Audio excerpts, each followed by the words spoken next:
forward. Donald Trump intends to take our nation backward. Just look at his Project 2025 agenda. Project 2025.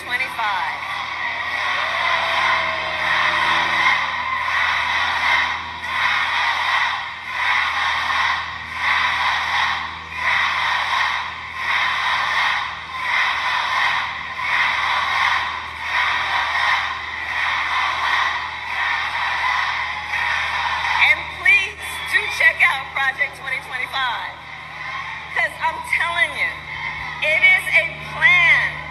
It is a plan to weaken America's middle class. Project 2025, if he is elected.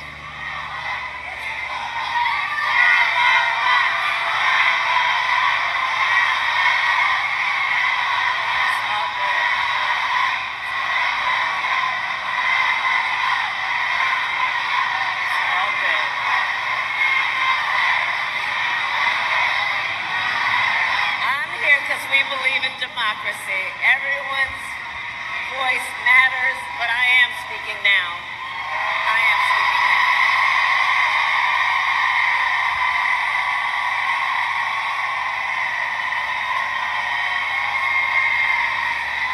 So Project 2025. Look, if he is elected, Donald Trump intends to give tax breaks to billionaires and big corporations. He intends to cut Social Security and Medicare. He intends to surrender our fight against the climate crisis, and he intends to end the Affordable Care Act. You know what? If you want Donald Trump to win, then say that, otherwise I'm speaking.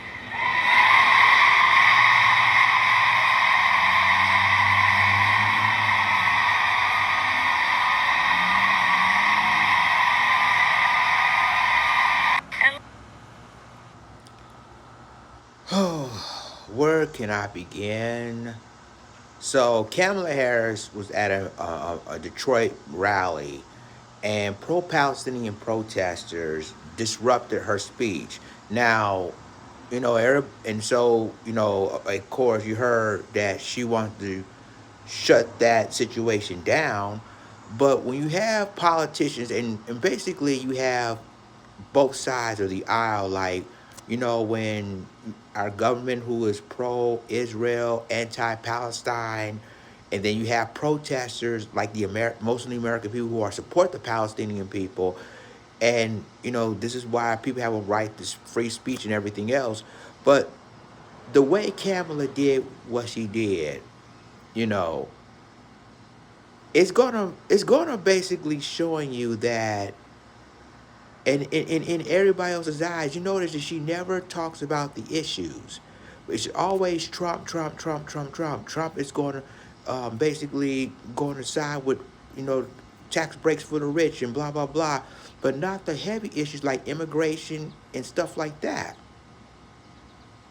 But see, she is shutting down pro-Palestinian protesters and said, if you want to vote for Donald Trump, then say you vote for Donald Trump. But other than that, I'm speaking. Like, she's really shutting it down. And you see, supporters of Kamala try to say her name to combat pro-Palestinian protesters. So it's really crazy the way it looks at it. But this is just the beginning, because you're going to have people out there that, there are really voters that's going to say, what about the Israeli-Palestinian conflict? What about migrants or immigration? What about, what's going on with the anti-black hate crime bill, reparations?